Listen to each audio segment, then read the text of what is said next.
Charlie says always tell your mummy before you go off somewhere.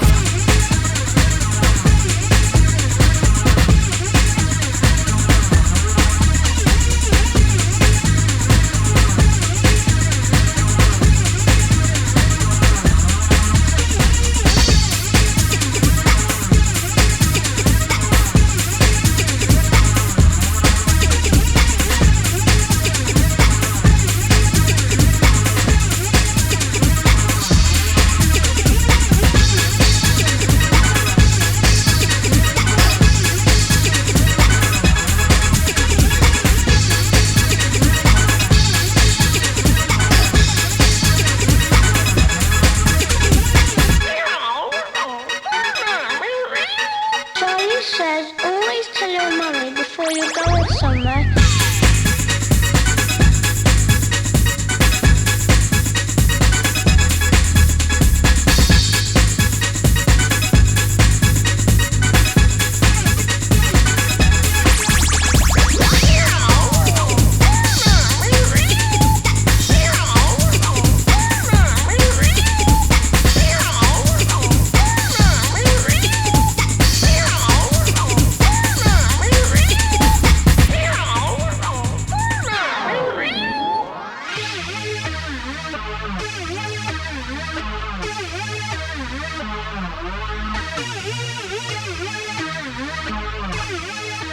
Charlie says always tell your mummy before you go off somewhere.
Before you go off somewhere.